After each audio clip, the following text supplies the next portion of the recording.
Okay, so thank you so much for joining me. Happy New Year, happy 2020.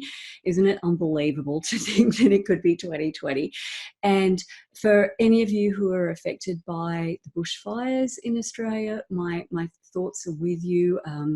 We've really been spared up here in southeast Queensland, just a little bit of haze, but no smoke. But I know a lot of my friends in New South Wales and Victoria and South Australia too are really having a hard time, whether it's their properties being threatened by the fires or by the smoke. So my thoughts are with you. Thank you for joining me today, and please stay safe.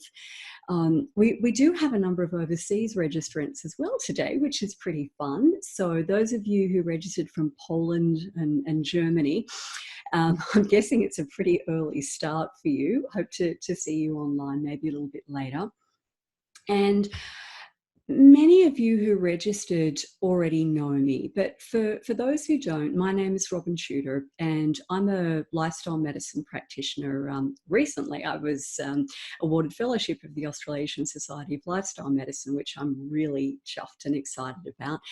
Lifestyle medicine, for those of you who don't know, is a form of healthcare that is all about health, unlike the rest of our so-called healthcare system. So lifestyle medicine focuses on nutrition, exercise, rest and sleep, on people's social connections and their emotional and psychological well-being, and also on having a life purpose. These are really the pillars of healthy lifestyle. Now, the thing about all of that is that no one can make those improvements for you. So it's very different to traditional medical care where you go to a doctor, get a diagnosis, and then get a script or a referral to a surgeon to do a procedure. In lifestyle medicine, it's all about you changing what you do, changing what you eat, changing how and when you move your body, changing when you go to bed. And that, of course, leads people to really smack up against some serious obstacles. So most people are dissatisfied with at least some areas of their life with respect to health and happiness. However, most people don't have the confidence that if they want to change a habit, they can actually do so. And with that in mind, I'm actually just going to launch our first poll for the webinar. So you should hopefully see this on your screen. And what I'd like you to do is just quickly answer this. So, are you good at keeping New Year's resolutions? Have you never kept any that you've made, or do you have a patchy record? All right, so I'm seeing that we're 50-50 so far. No, it looks like the track record is patchy is getting away. Okay, yeah. So, and we've got a few people who are like, you know what? I've never, ever kept any New Year's resolutions. And by kept, I mean, for longer than the first 3 days or something. So I'm just going to keep this poll open for a little bit longer, about another 15 seconds, just so I can give you all a chance to figure out, how to work the poll, if that's not already clear to you. And then I'll close the poll and we'll have a look at what we've got. So a couple more seconds. Has everybody answered? All right, let's close it off. I'm going to end the poll now. And so what we've got is my track record is patchy, is the clear winner, with 63% of participants on the webinar saying, yeah, I've won some and I've lost some. And it's only 13% who feel that they're really good at keeping New Year's resolutions. And then about a quarter of you just haven't really had any luck at all. Oh, sorry, I can share the results. Okay, so hopefully you can see those on your screen now. And I guess that's why so many of you registered for the webinar today and why you're on here. So, okay, we are hopefully going to get some of those questions about why it's so hard to make changes answered, and also give you a nudge in the right direction for how you can make things better for yourself in the future. Okay, so let's stop that poll there and we'll just exit there. And I'm going to head over to sharing my screen. All right. So the first really important question to ask is, why would we even want to change? And it's a simple biological reality that all animals in nature pursue certain goals. That doesn't mean that they wake up in the morning and decide that they want to do something or want to do something differently. But organisms are basically engineered by nature to pursue particular goals, and these goals have to do with what we call gene survival. So gene survival very simply means living long enough for you to reach sexual maturity, and then passing your genes on into the next generation. And now some of you have chosen not to have children. I accept that. That's a perfectly valid choice. However, my point is that you're actually biologically programmed to pursue gene survival goals, even if you've made a conscious effort not to perpetuate yourself genetically. So gene survival is reflected in both the physiology of all animal species. So in other words, the bodies of animals are adapted to their particular environment. And so we see, for example, that whales and dolphins have a streamlined shape to move through water. We see that lions have really sharp teeth and sharp claws to hunt down prey and rip them to bits and eat them pretty much whole and raw.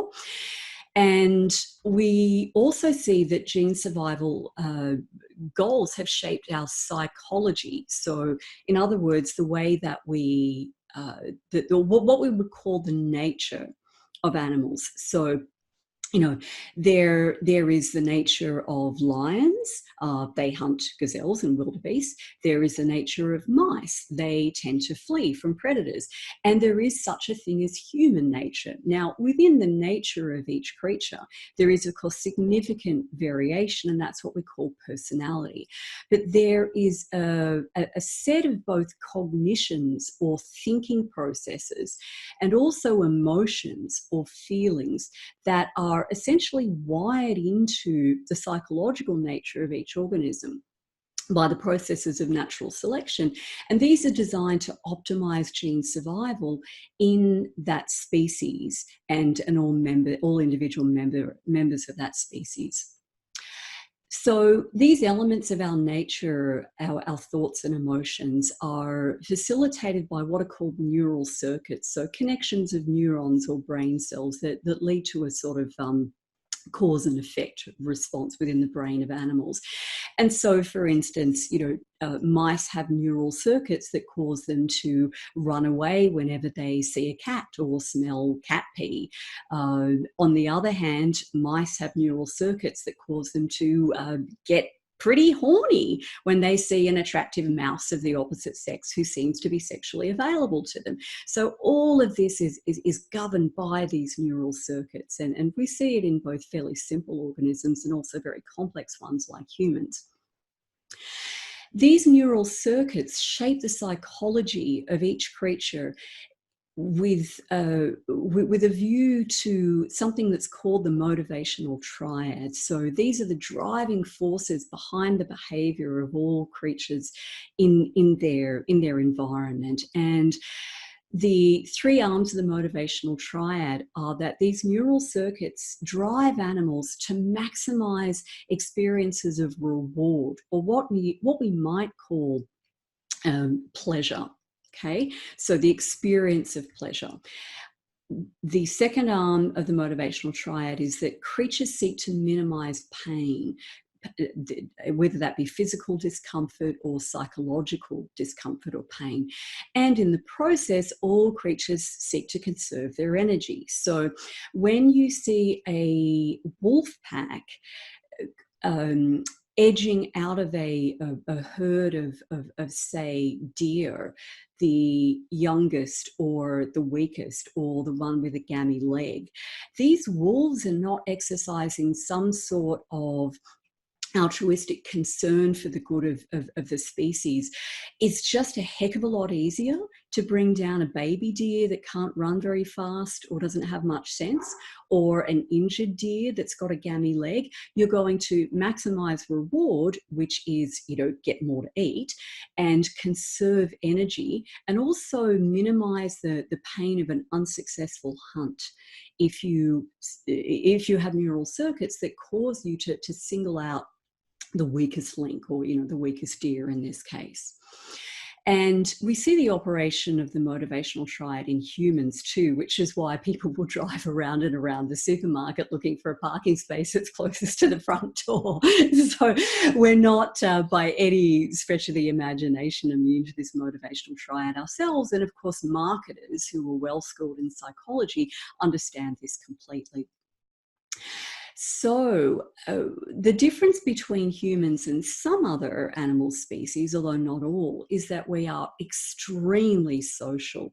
And it's actually our ability to form and maintain complex social networks which has resulted in us rising to kind of the top of the pile when it comes to the animal species on Earth. It's not necessarily because we're definitely not stronger and we're not faster than the animals that we competed with in our evolutionary history, but because we were able to develop language and the neural mechanisms to manage these highly social these highly complex social networks, we were just able to coordinate our efforts at optimizing our survival a lot better than other creatures. And that also included going into new environments to which we were not necessarily all that well suited from the point of view of our physiology. You don't see polar bears hanging out in the desert, but humans have managed to spread from the equator into really far northerly regions, or polar regions. Now, what this means, of course, being highly social, that is that our goals for gene survival necessarily involve being capable of managing these relationships that we have with other human beings. And these relationships fall into three main categories. So the first is mates or sexual partners, and humans pursue both casual mating strategies, exemplified these days by a Tinder hookup, and also pair bonding, which might be marriage or mutually agreeing to live together. And most creatures pursue one strategy more than the other. Humans are reasonably flexible in how we pursue mating strategies. Second category of relationships that we have to manage is with allies, or what you might call more broadly friends. And then there's trading partners. And in the modern day environment, that means your boss and your work colleagues and your customers as well. So trade, of course, means the exchange of one valuable good for another. It used to be that, in a Stone Age village, one set of villagers might have some lovely shells and the other set of villagers might have had some extra tubers from their harvest, and they could swap them if they agreed it was a fair deal. Now we trade money for our goods and our time and our services. So the other consequence of the fact that humans are such social creatures is that when we are pursuing our goals, we're essentially seeking esteem. So esteem is the name that psychologists give for the signals that we get from others that indicate our value in relationships. So we seek esteem with respect to our value as mates. That's why when people are, getting ready to go to a bar on a Saturday night, they do their hair, and women put makeup on, and they pay a bit of attention to what they're wearing, because even if they're not so to speak, in the market for a partner, they're still gathering information. Their brains are gathering information about what their potential mate value might be. And the same applies to all of the other two types of relationships. So just to summarize this point, when we are pursuing these gene survival related goals, the inevitable consequence is that we're looking to achieve outcomes that will increase esteem signaling from other people. That is, increase the signals that we're getting from other people that indicate that they think that we're worthy allies, valuable trading partners, or hot, sexy potential mates. So let's now move on to the nature of goals. So again, the mere idea of having a goal implies that we're focused on a particular outcome. So I want to read out actually some of the goals. Many of you, when you registered for this webinar, you did actually share what some of your goals for this year were. And those of you who didn't, that's absolutely fine. But as you listen to this list, I'd really encourage you to clarify in your mind what your health and happiness related goals for 2020 might be. It'll help you make more use of this webinar. So here are some. One participant said that they wanted to shed 10 kilos and be more organized and relaxed, and others said they wanted to be more slimmer and more flexible. Someone said they wanted to go full plant-based, have a weekly health plan for their cardio and resistance exercise training. To have more organised finances, that was an interesting one. To design an easy and affordable vegan healing and weight loss meal plan that they can stick to even when exhausted, and to change career. So that was a good spectrum of health and happiness related goals. And so these are pretty typical goals that people set. And as you can see, there's an outcome that people have in mind. So a particular weight that they want to be, or a particular written plan that they want to have, or a way of defining themselves in terms of their dietary choices. For instance, to be a fully plant-based eater. Now, goals by their nature are related to a particular neurotransmitter that is a chemical that our brain cells use to talk to each other, and it's called dopamine. So dopamine in our brains is associated with the experience of reward. It's often given the shorthand of pleasure. It's not quite the same thing, but it's probably the nearest match that we can get in our language. So when dopamine is released in the brain, people, and this applies to animals too, experience an intense sense of reward. In fact, in some rather cruel and perverse animal experiments, when electrodes are implanted in the brain of, say, a rat to stimulate its dopamine-sensitive neurons, the experimenters can basically, and then if the rat is given the ability to trigger off this surge of dopamine, so you train the rat so that it realizes that if it hits a particular lever, then it'll get a surge of dopamine in its brain.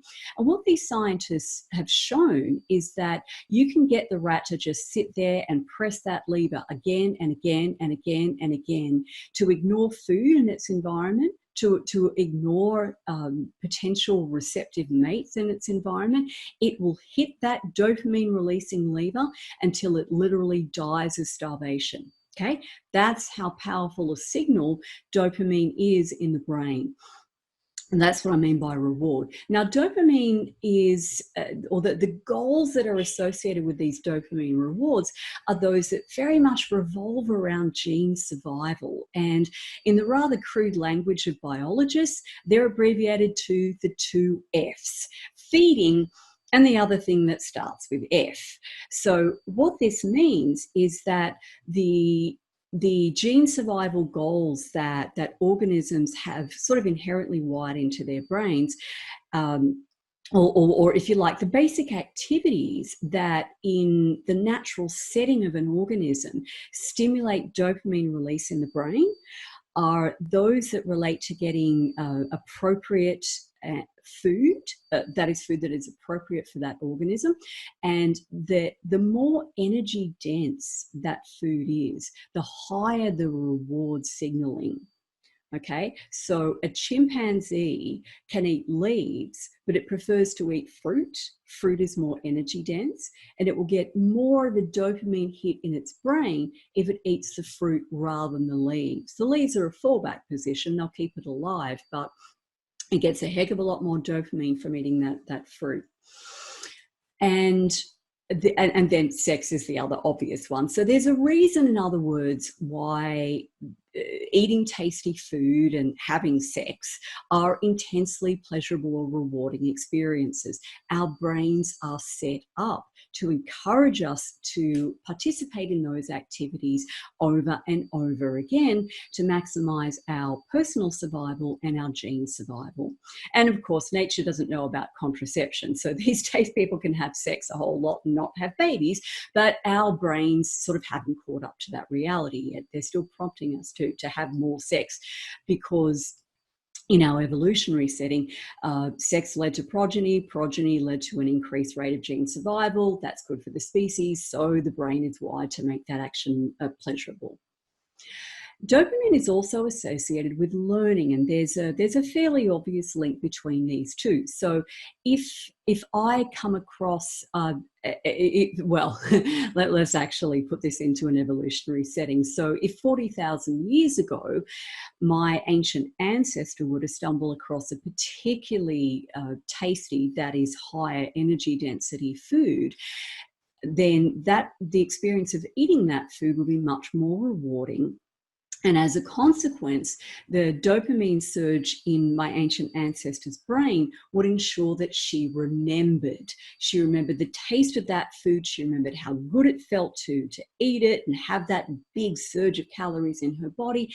And of course, she would remember where to find it, maybe even what time of year that particular tree bore that particular fruit or nut. And then, of course, the third function of dopamine is motivation. So again, let's stick to my primitive ancestor example. So just say my primitive ancestor is pretty hungry, got a growling tummy.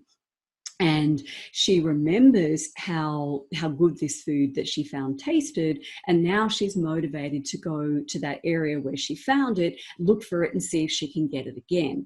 In the modern day environment, of course, how this looks is you eat a very tasty form of junk food, say a donut. You find that at your local convenience store while you're buying petrol. You grab it because, impulse buying is designed into these stores. You munch it in your car, you get a massive dopamine hit because it's fat and it's salt and it's sugar and it lights your brain on fire. And so from that experience, you learn that 7-Eleven stocks this particular brand of donut. In fact, they have a poster up, when you're filling up your car, they remind you, just in case you forgot, that they sell these donuts. And then next time you're driving down that particular road in your car, you think, oh, I know where that petrol station is. I remember eating that donut. I'll go there again, even if I don't really need to fill up my car. So that's the dopamine connection. Reward, learning, and motivation. And once again, our goals are esteem driven. So we're seeking to we're seeking to achieve outcomes that increase our stock, you might say, in our relationships. Now, the pitfalls of having outcome-focused, dopamine-driven, esteem-focused goals are that we actually have no control over some fairly significant elements of our goals. In particular, in the case of many goals, we actually have no control over the outcome. So let me bring that back to one of the examples. This popped up in several of the examples of goals that people participating in this webinar today gave when they registered.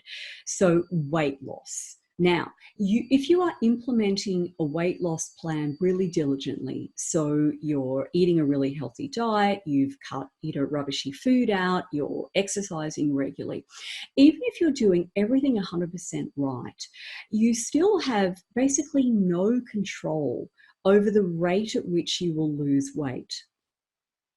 And this is a real problem because people are often encouraged to set what are called SMART goals. So specific, measurable, achievable, realistic, and time specific. For example, I want to lose 10 kilos by June 1st or by my best friend's wedding or whatever it might be. And again, you can be implementing your weight loss program 100% perfectly, and you may not achieve that goal. because there are factors that are beyond your control. Things like your age, your sex, in the case of women, whether you're postmenopausal, your previous weight loss, your previous weight loss and weight regain history, which may significantly slow down your progress. So the difficulty here is that you're likely to become very despondent if you set a so-called SMART goal, when in reality you actually don't have that much control over the outcome. You also, and this is a bit of a doozy, you have no control over whether you're actually going to get the esteem signals that you're seeking from other people. So again, let's stick with our weight loss example. Just say I was really pretty seriously overweight, maybe 20 to 30 kilos overweight. And so I set a goal to lose 10 kilos. That might be my final goal, but maybe it's my initial goal. And so I lose 10 kilos, and then I head out to meet people, and I'm hoping to get, better esteem signals from other people. So I might, I hate the thought of this, but I might go to a bar. And sure, I'm 10 kilos less, and in my mind, that's pretty impressive. But for potential mates, I'm still 20 kilos overweight. So I may not end up getting the esteem signals that I was hoping to get. And this can lead to people becoming very demoralized.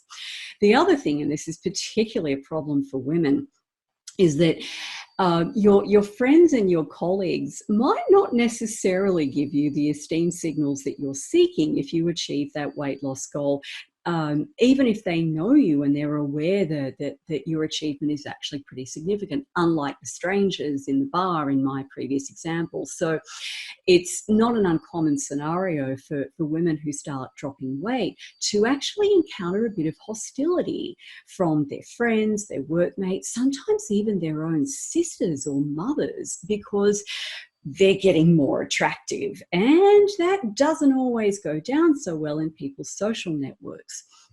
And this can lead to people, again, becoming quite demoralized because they put all this effort in and they've achieved something that really is very difficult and should be rewarded by others, because of the effort that they put in and their success that they've achieved. But that isn't necessarily the case.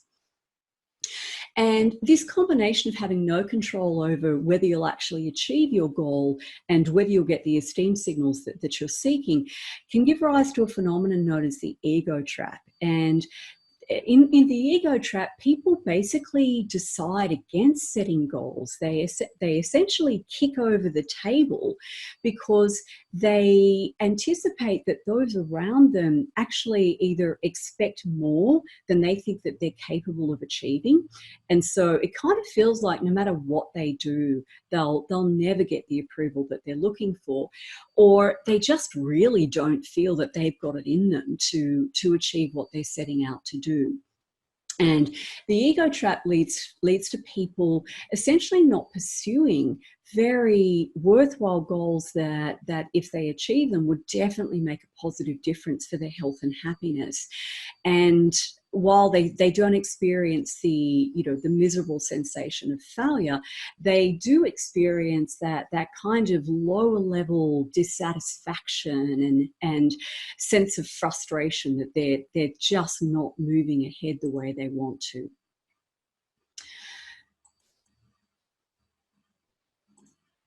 And for some reason, sorry, let's just get this to go the right way again. And okay, the second pitfall to these outcome-focused goals is, of course, the pleasure trap. And many of you are familiar with the pleasure trap. I'm guessing you might have read the fabulous book on the subject by Alan Goldhammer and Doug Lyle, or seen one of their presentations on YouTube that summarizes the pleasure trap. For those of you for whom this is a new concept, let me just quickly explain it. The pleasure trap is essentially an evolutionary mismatch. It's something that modern humans have fallen into because we now live in an environment that is so out of sync with the environment in which we evolved, and in which all of these neural circuits that I've been referring to evolved to ensure our survival, our personal survival, and well, essentially our gene survival. So in the world of our ancient ancestors, anything that increased your pleasure or reward was good for gene survival. There was no doubt about it. Securing food, especially energy-dense food, good for your gene survival, kept you alive another day. So it was a very reliable signal when you bit into food and it was calorie dense and you got a little party in your mouth going on. That was a very reliable sign. Yes, you're doing the right thing. Definitely do remember this and repeat it. In the modern environment, modern humans are exposed to what we call supernormal stimuli. Now, there are many and varied supernormal stimuli, and I'm going to focus for the purposes of this discussion on two that relate to those two F's that I mentioned before, the feeding and the other thing that starts with F. So the supernormal stimulus that relates to feeding or eating is, of course, ultra-processed, hyperpalatable foods that simply did not exist in the environment of our ancestors. There were no donut trees, there were no lakes full of Coca-Cola. They were scratching around, eating leaves and fruit and digging tubers out of the ground and occasionally smoking out some wild bees to get their honey, and quite occasionally, I mean, the few existing bands of foragers that are still with us, in terms of their hunting success, the men make a large kill roughly every 30 days. So very occasionally, early humans were getting access to forms of animal food, but most of the time they were, as I say, scratching around eating a variety of plants and not getting too many calories. So we now have this incredible overabundance of ridiculously energy dense food. And this hits our dopamine circuits, our reward circuits, like nobody's business. The other supernormal stimulus, or the one that's to do with the other F, is pornography. And the widespread availability, particularly of online pornography, is really stuffing around with people's ability to actually have normal human relationships and particularly for men to perform sexually. So these supernormal stimuli hijack our dopamine system. In other words, these incredibly energy-dense, hyperpalatable foods are more rewarding, as I mentioned. Viewing pornography is more exciting than actually having sex with real people, at least from the point of view of your brain. And as a consequence, first up, we end up on what's called the hedonic treadmill. So the dopamine system is so flogged by these supernormal stimuli that it takes more and more and more intensity of stimulus to actually feel a normal amount of pleasure. So you might have noticed this with respect to food, where you might encounter a particularly delicious and tasty form of your favorite food, whether it be chocolate or ice cream or whatever, and you eat it and it's really tasty. But then you find that, you eat it again, you eat it again, you eat it again, and it takes more and more and more of it for you to really feel rewarded, for you to feel pleasure. And so people will often end up in these binges, and the causes of binging are very complicated. But one element of this is this hedonic treadmill, where you need more and more and more stimulus to get those pleasure circuits even vaguely stimulated.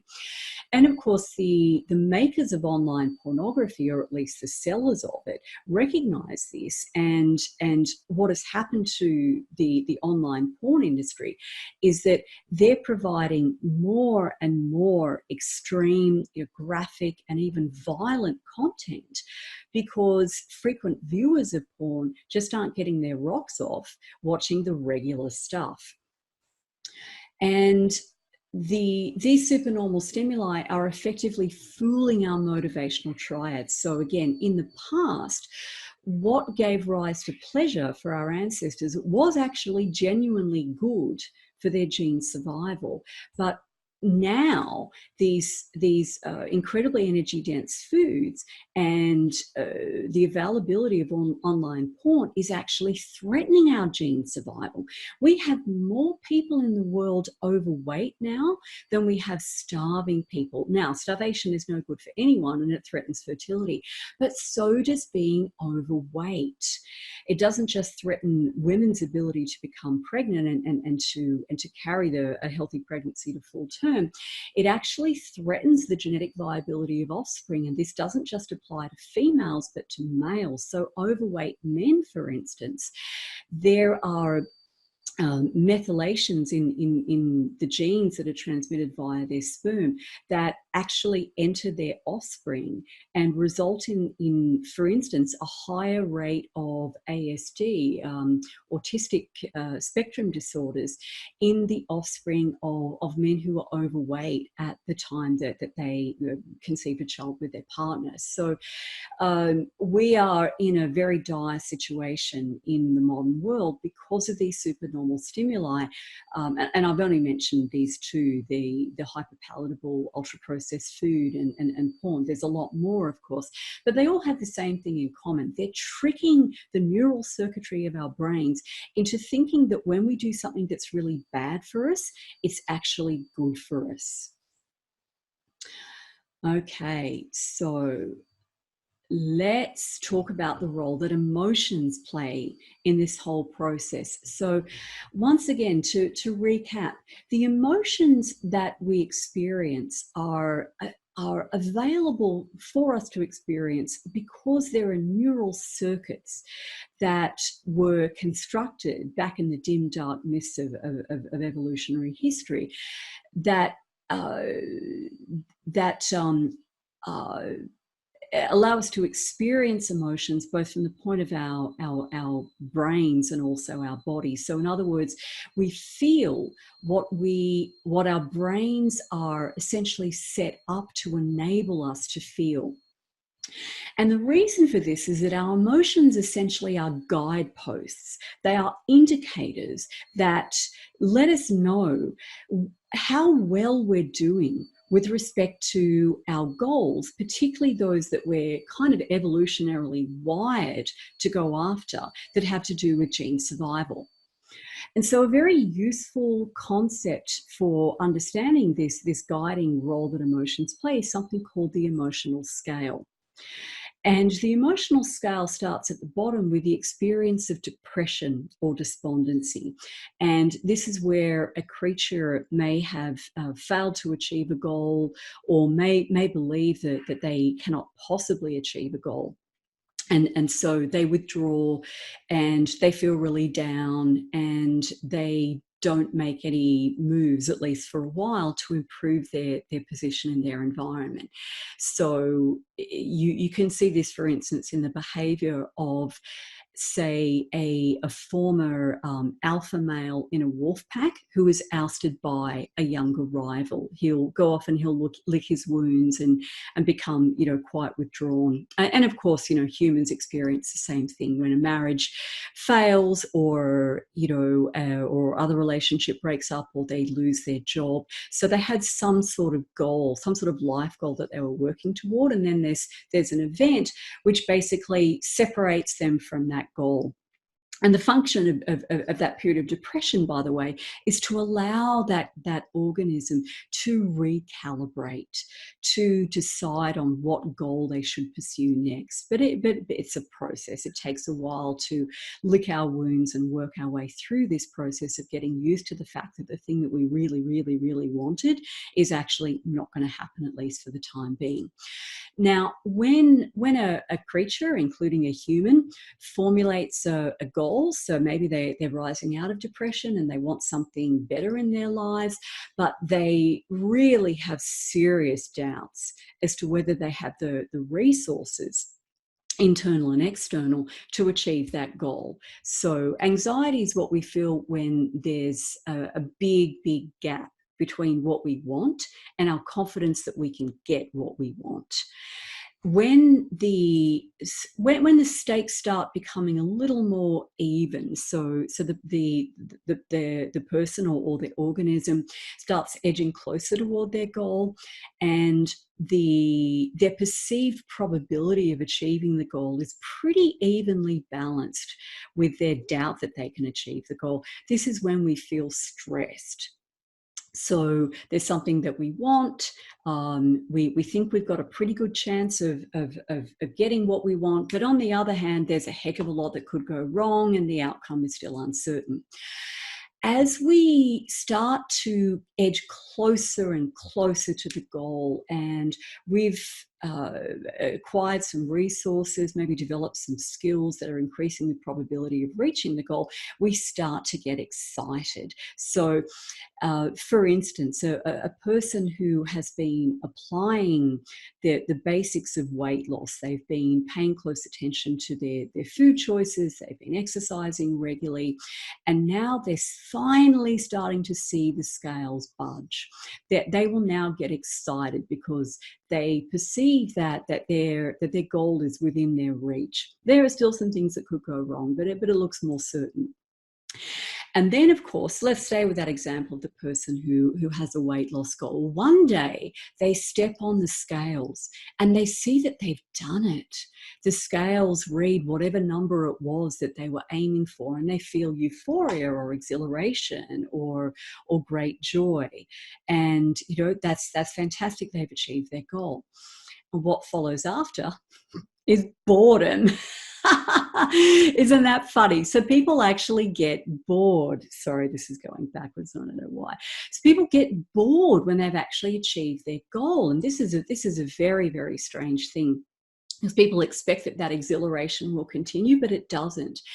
And actually, a client that I was speaking to the other day commented on this. He achieved a little mini goal that he'd set for himself, which was a certain amount of weight loss before Christmas. And he actually achieved it a few days earlier.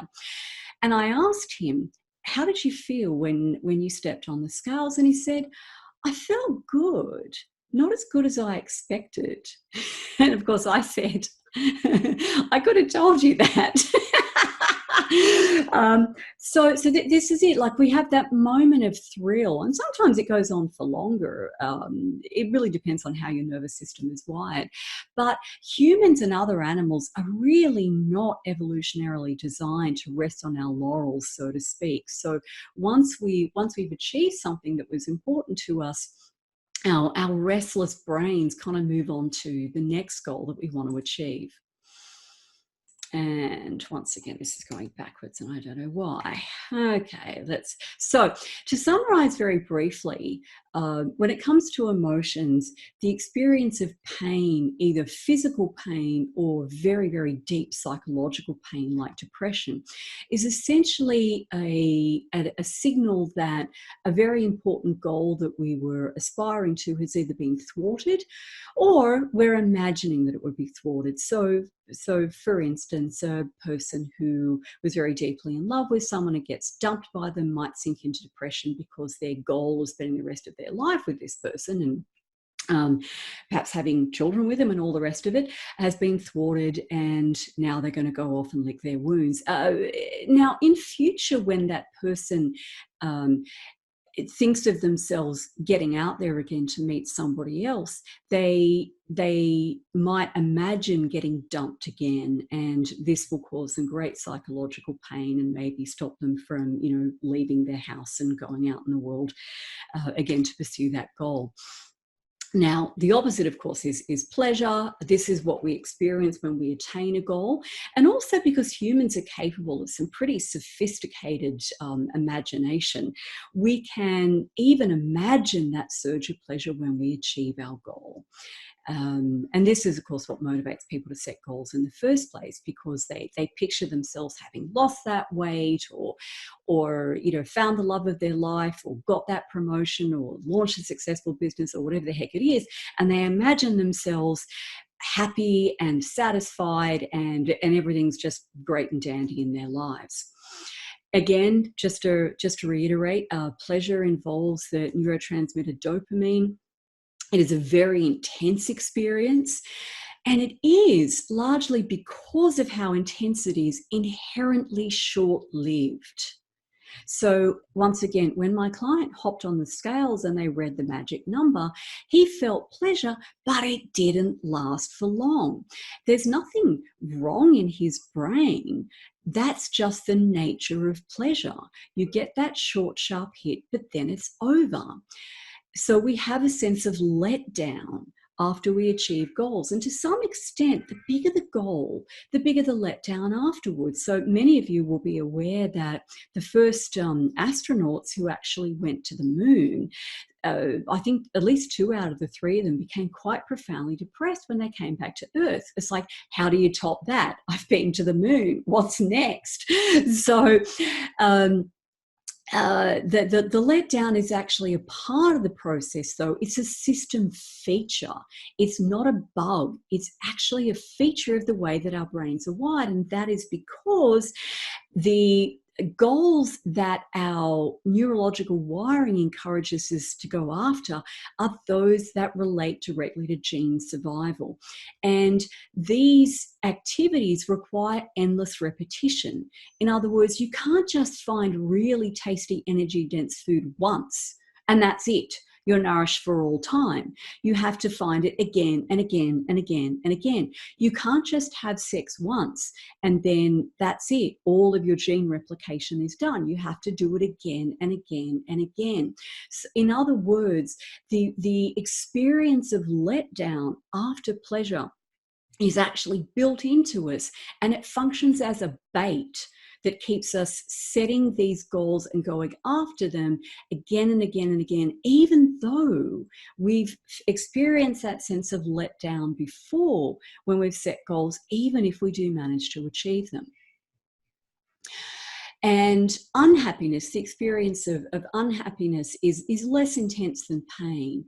But when we're unhappy, that's a signal that we're off track. So I mentioned the ego trap before, where a person really lacks confidence that they can close the gap between their current situation and their goals, and so they don't pursue anything. So they have that sense of being vaguely lost in their life or being directionless, but it's not as deep and debilitating as the emotional pain of depression. It's just, plainer, simpler unhappiness. And happiness is, of course, well, maybe this is not obvious, actually. Let's unpack this. Happiness is a secondary motivational system. In other words, it's secondary to pleasure. It is a signal to organisms that they're on track and that if they continue their current behavior, they are very likely to experience reward. So if, for instance, let's kind of take an animal example for this. So there are many animals that have quite complex mating rituals. You might argue that humans also have complex mating rituals, but so in mating rituals where an animal has to put on a sexual display, often it's the male who's sort of displaying his wares to females. And so, if you're a peacock, then you might strut around doing a particular dance and displaying your tail, and the ladies come by and check out your tail and how well you dance and blah, blah, blah, blah, blah. Now, while our peacock is doing this, he's not pursuing other sources of pleasure, right? Like he's prancing around displaying his tail while there's perfectly good food in his environment. And if he went and ate that food, he could experience pleasure right now. But nature needs him to do more than eat to ensure gene survival. He needs to mate. And so while he's doing his little dance around displaying his tail to the ladies, there is a release of serotonin in his brain. And this serotonin gives him an experience of happiness. It's kind of hard to imagine how a peacock might feel happiness, but let's assume that they do. And so he is motivated to continue this behavior, which isn't giving him immediate pleasure, because serotonin basically gives him a little uplift and says, good job, the lady's looking quite interested here. You're well on your way to the ultimate reward of landing yourself a nice peahen and some lovely pleasure for the night or the day or whenever peacocks do it. I have no idea. Peafowl, I think, is the species name. Now, serotonin or gives rise to a lower intensity of experience to dopamine. It's not that big hit of pleasure. That also means that we can experience it over a much more prolonged period of time. So the example that I always give, and forgive me if you find this a little crude, but I want you to imagine, if you can, having an orgasm that lasted for 6 hours. Go ahead and see if you can imagine having a 6-hour-long orgasm. Who's thinking right now, oh my God, that sounds terrible, like it'd drive me nuts? It's fair enough to have one that goes on for, I don't know, 10 seconds. Maybe if you do Tantra or something, you can get it going for 2 minutes or something. But longer than that, it'd actually drive you bonkers because it's too intensive a stimulation. Whereas people can feel happy for pretty long stretches of time. I'm sure all of you have had days in your life, or maybe even periods of time, where you were pretty darn happy for hours, maybe even days. It doesn't mean that you mightn't have had some sort of, drops in mood along the way, but you were fairly consistently happy. And this is what our secondary motivational system allows for us. So let's now summarize the 3 key problems that humans face when we're setting goals. The first problem is that our gene survival isn't the same as our happiness. Now, so I've been talking about gene survival oriented goals. And again, this is what's constructed the complex algorithms in the human brain over the long sweep of evolutionary time. However, to put it fairly crudely, your genes don't really care whether you're happy or not. They just care that you live long enough to replicate them, your genes, to have children and to care for them until they're old enough to go replicate their own genes, 50% of which are yours. Now, the most obvious example of gene survival not equaling happiness is actually in the number of children that people have. There is very, very consistent evidence that past about 2 or 3 children per couple, a couple's level of happiness actually drops in a pretty predictable fashion. So what's good for gene survival would be having a whole bunch of children, but that doesn't actually make people happier. And of course, in developing countries, as soon as income levels rise and people, women in particular, have more choices, one of the choices that they make is to have less children. So they are less genetically successful, you might say, but they're actually happier.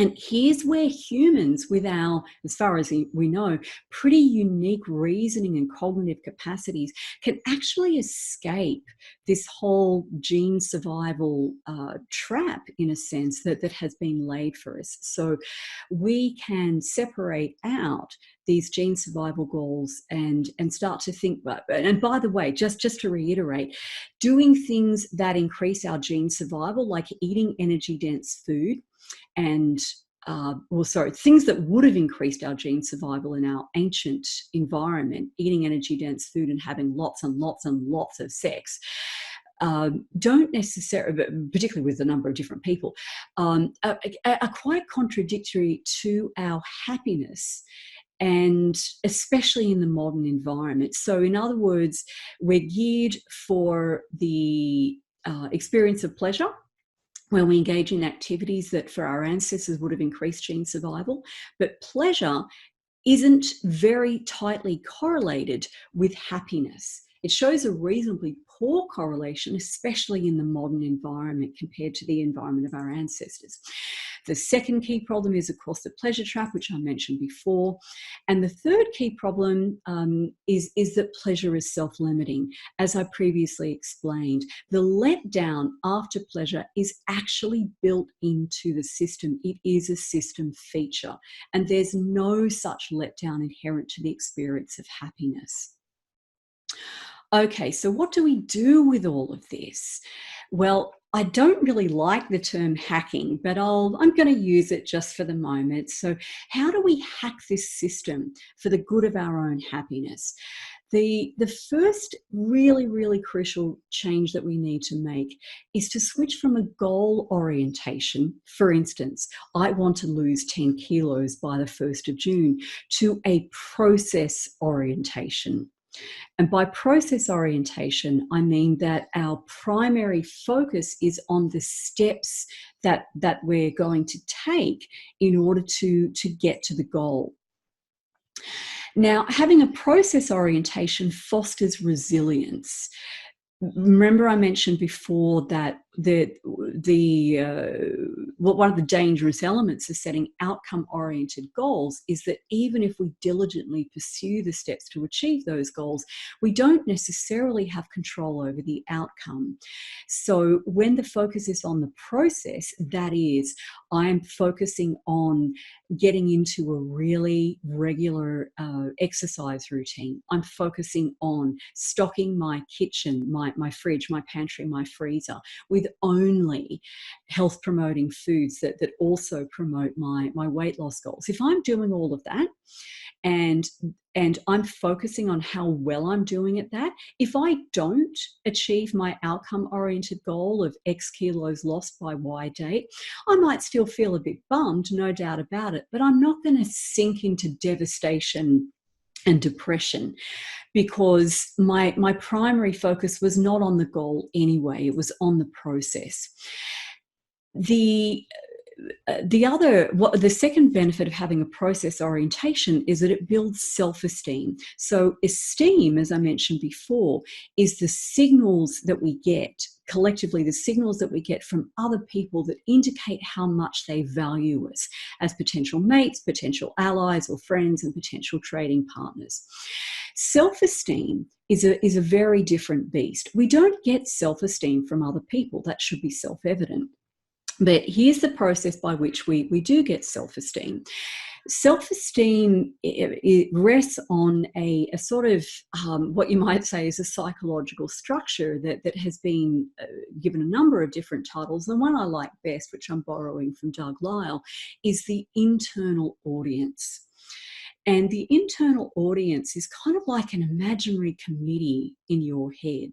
And whereas esteem signals come directly from the real people outside your head. So, for instance, you'll notice how people look at you when you lose weight. You'll notice whether you get, a positive verbal feedback from people when you've done something good. But the internal audience is essentially what you imagine, or is the feedback that you imagine you will get from other people for doing what you're doing. The internal audience is a neutral critic, and it's fair on the whole, although there are some personality distortions, which is a little bit beyond the scope of today's webinar, but I'll tell you more about that a little bit later. So when we have this process orientation, essentially what we're doing is we're showing our internal audience how we're diligently working toward our goals. And the internal audience will give you feedback based on how well you're actually executing these daily steps. Now, the internal audience is somewhat interested in the outcome, and it will definitely give you some positive feedback if you hop on the scales and for instance, and they show the desired result. But the internal audience is actually bases its valuation of you far more on your actions than on the outcome of those actions. And that's how we build our self-esteem. And the other thing about the process orientation is that it facilitates the state that the psychology researcher Csikszentmihalyi described in his book by the same title, which is Flow. So Csikszentmihalyi spent many years researching this state that people get into when they're very, very deep basically when they are working at the limits of their psychological or physical abilities, and they have a sense that time is standing still. And so I have kind of a fun example of this that might set it in some sort of context. Now, I think it's probably evident to most people that the primary reason for a young man or, say, a teenage boy to learn how to play the guitar is to get women. That's there might be some people who dispute this, but I think if you look at the history of rock music and rock musicians, it is a nearly incontrovertible fact that most young boys, take up the guitar so they can impress the ladies, and it is usually pretty wildly successful. So, some of my favorite examples, I'm showing my age here, although technically I'm an ex-Jenner, but I happen to like bands that belong more to the boomer era. So, okay, imagine you are Pete Townsend, the guitarist from The Who, or you're Jimmy Page, the lead guitarist for Led Zeppelin. And in both cases, you've got a lead singer in your band, so Roger Daltrey or Robert Plant, and they're frankly pretty hot. Well, they were at the time. They don't look so good these days. They're a little the worse for wear and tear, but they were pretty hot at the time. So if you can't really compete on looks, what's another way that you can compete? Fellas, learn to play the guitar. There are very few guys who learn to play the guitar really well who end up short of dates, and both Pete Townsend and Jimmy Page prove this over and over again. So here's the process laid bare.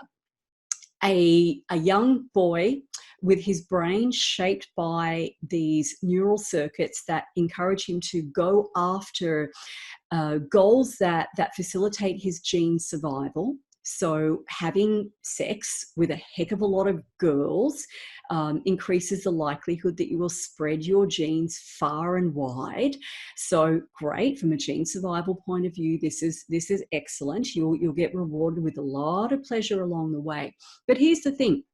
In order to master the guitar, you need to spend many, many hours in a very intense state of mental concentration. You have to work hard. Now,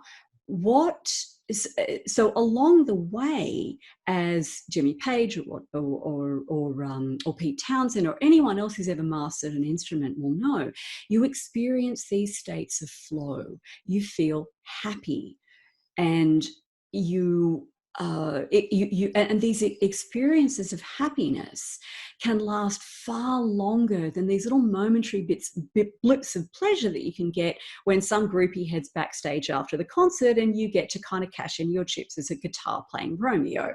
So again, apologies to those of you who find these examples crude, but I think it's rather interesting to consider all of this in the light of our evolutionary psychology.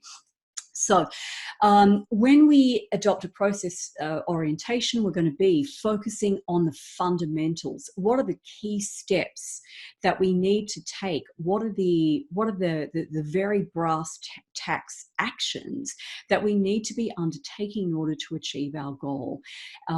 Do we need to be walking every day? Do we need to be creating a weekly meal plan and sticking to it? Do we need to be batch cooking on a Sunday?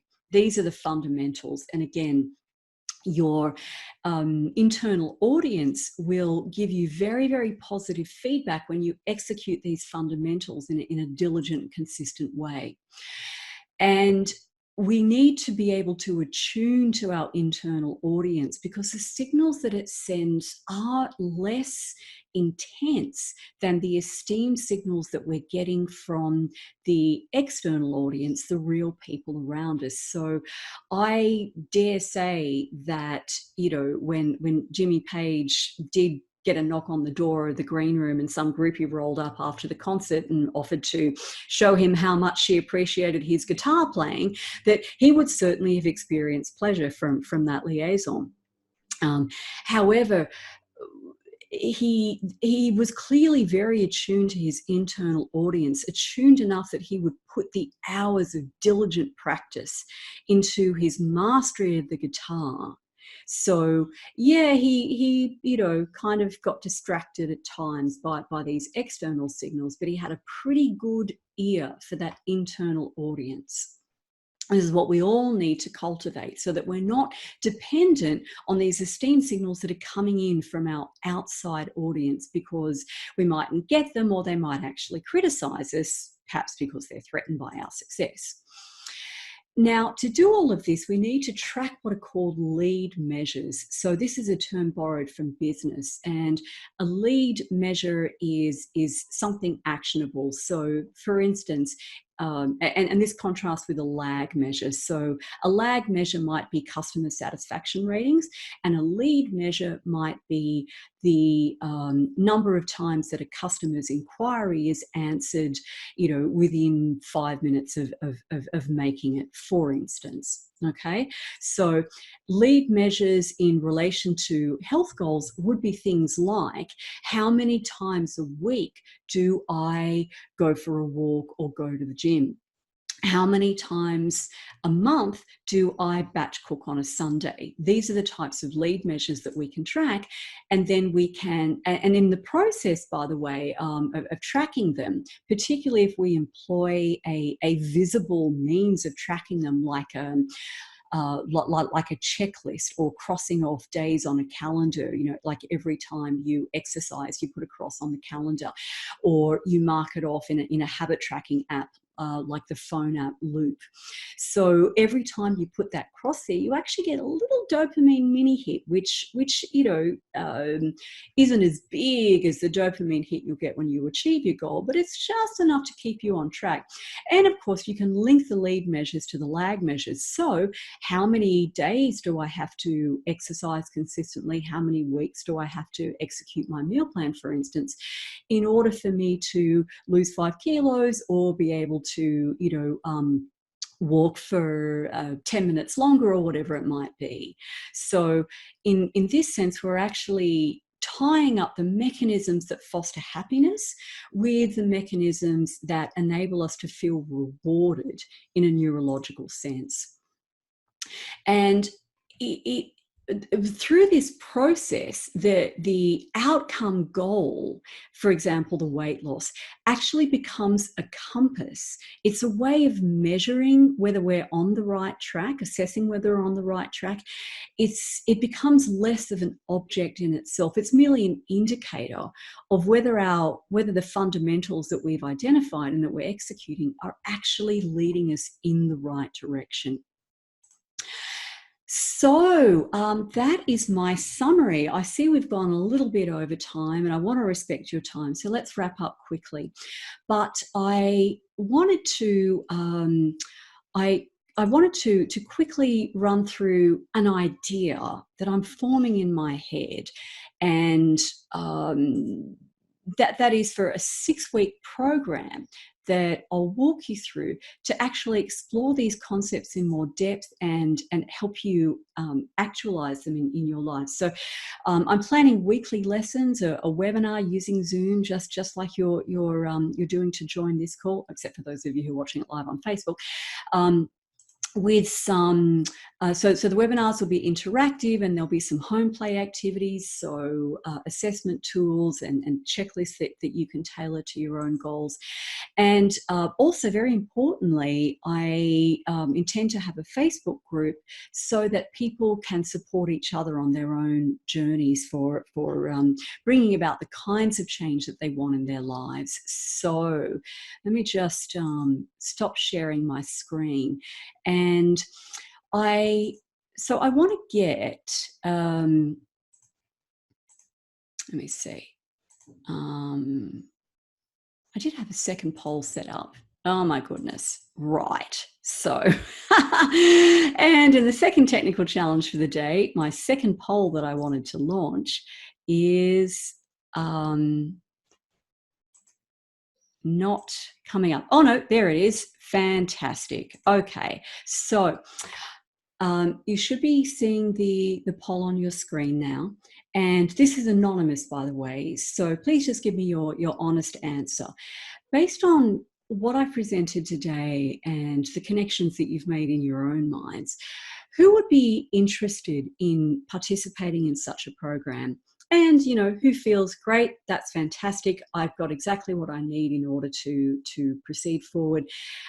That's absolutely fine. If that's you, I'm really, really glad that I've been able to provide you with some value. And I'd love to hear from you once you achieve your goals and find out just what you've discovered about your happiness, how your happiness is affected by this. So I'm just going to wait a little while longer. I can see 70% of people have voted. So for those of you who haven't, this is anonymous. So, you know, feel free to just vote exactly as you feel. And all right, let's actually close that down. Okay, so I can see there's actually quite a lot of interest in this, which is fantastic. I'll just end that poll. And let me throw it open to questions now. So if you feel comfortable with asking your question live, you can just unmute your mic if you have one. If you'd prefer to just type it in the chat box, go ahead and do that.